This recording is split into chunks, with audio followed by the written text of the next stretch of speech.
Mother Nature, you can't battle her. All you can do is deal with whatever she deals you. Last winter taught us a difficult lesson. That weather can turn deadly in an instant. Historic flooding, ice storms, and frigid temperatures killed people throughout the state.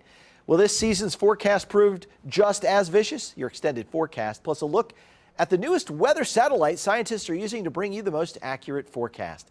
Thanks for staying with us for the Storm Shield Winter Weather Special. I'm Chief Meteorologist Brett Anthony. Before we get to this year's winter weather forecast, let's recap. La Nina has formed, but it's weak. 3 dominant weather patterns have emerged. And one thing is sure, this winter will be colder than last winter. But just how cold? We do tend to see a lot of strong Arctic outbreaks during La Nina winters. You don't necessarily have a cold winter for the season as a whole, but you typically see those, a couple really strong Arctic outbreaks at some point during the season that give you those, really cold temperatures below 10 degrees. So here's the winter weather forecast from December 1st through the end of February. And let's start with the important dates. First half of December, lots of variability. Warm days followed by sharply colder days. Our first real cold surge of the month may arrive for the middle of December, but by Christmas Day, it's gone. It's sunny, dry, and seasonably cold, so unfortunately, no white Christmas this year. Around New Year's Day, we could see our first real chance for snow. We warm up with above average temperatures until the middle of the month, when another shot of cold air and potentially some more snow arrives. But there could also be a record-breaking warm spell by the end of the month. The warm spell lasts into the start of February, allowing the cold air to reload. And by February 8th, we get hit with another shot of cold air. February 13th to the 16th brings another chance for snow, and one last cold surge arrives for the end of the month. So here's the forecast. Slightly above average temperatures for the entire winter. Below average precipitation, so that means likely less than 5 inches of snow in Tulsa. Tulsa averages 9 inches of snow a year. And it looks like for the second straight year, the temperature won't drop below zero. And one of the most dangerous things about winter weather is driving in it. Thousands of Oklahomans get in accidents every year because of slick, icy roadways. Mobile meteorologist John Haverfield went straight to the experts to learn the best way to navigate the streets during severe winter weather. So we wanted to demonstrate what it's like to actually drive on ice. So we came down to the Tulsa Oilers hockey rink inside the BOK Center. I'm with my friend Rob from AAA. We're going to actually see what it's like. Rob, you ready? I am. Let's do it. So we're going to attempt to go forward here. I'm driving on the ice, and I can already feel a little bit of turning in the wheel from left to right.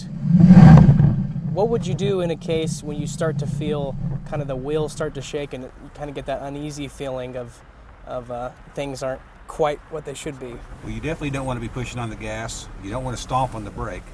You could feather the brake, kind of lightly tap it. You can also put the vehicle in a neutral, because then it quits trying to pull forward. Okay. While you're lightly tapping on the brake. If you do start to lose traction and your vehicle starts to go sideways, if you can turn into your skid, so turn the wheels the direction you want to go, and don't push on the gas, don't push on the brake, let the vehicle come back around straight. So just like this.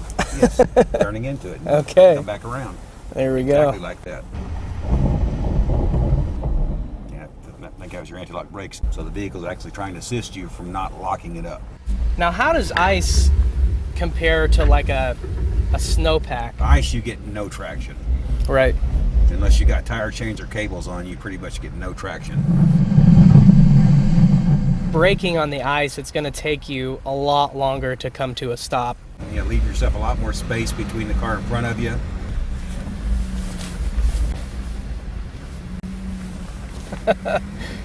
That's kind of fun. Well, absolutely check the weather forecast before you go and know what you're likely to encounter. Make sure you've got just a safety kit in your car for winter with things like a flashlight, maybe a warm blanket, snacks and water just in case you're stuck out somewhere for an extended amount of time. When you don't have to get out on the ice, stay at home. It's just your best bet. A lot of great information right there. When most of us think of winter weather, we think of snow, but that's not the only precipitation we experience here in Green Country. Storm Shield meteorologist Taft Price takes a look at sleet and freezing rain. And here in eastern Oklahoma during the wintertime, we can see several different types of precipitation. But the big question, how does that different precipitation form? First of all, let's take a look at rain. Now, most precipitation this time of year begins as snow as it falls out of the cloud. But as it falls and it moves into an area that's above freezing, that snow melts into a liquid and it falls down to the ground as rain. But what about freezing rain? Same type of thing. It starts off as snow. It falls through an above freezing layer. As it falls, it starts to melt. We see that become a liquid. But you notice as it moves close to the ground, it re-enters below freezing air, but it doesn't have time to refreeze before hitting the ground, so it falls as a liquid, but it falls on objects that are at or below freezing, so it coats those bridges and those power lines, and that's when we get an icy mess. What about sleet? Well, it starts off as snow, it melts into a liquid, but it has plenty of time to refreeze into ice, so it falls to the ground as sleet. And then snow, starting off as snow, and as it falls all the way to the ground, it does not encounter above freezing temperatures, so it falls to the ground as snow. 1. And liftoff of NOAA's GOES-R, America's most advanced weather eye in the sky. We are about to have a better tool to help us with observing and forecasting the weather across green country. This past weekend, NASA launched the new GOES-R weather satellite from Cape Canaveral, Florida. This new piece of equipment will be a game changer for our industry, getting information out faster. Storm Shield meteorologist Brandon Woolley shows us the GOES-R satellite. GOES stands for Geostationary Operational Environmental Satellite. Geostationary meaning that it will stay in a fixed orbit over one area and travel at the same speed as Earth at an altitude of about 22,000 miles. The satellite will provide 3 times more information, including images of the sun, 4 times greater resolution, so now the weather will come alive in crystal clear high definition. 5 times faster coverage. We will have scans of the United States every 5 minutes and 30 to 60 seconds where dangerous severe weather is present. Speaking of severe weather, for the first time ever, we will be mapping all of the lightning across the United States in real time. Not only cloud to cloud lightning, but also cloud to ground. Warning lead times will increase due to the faster updates and because more data will become available.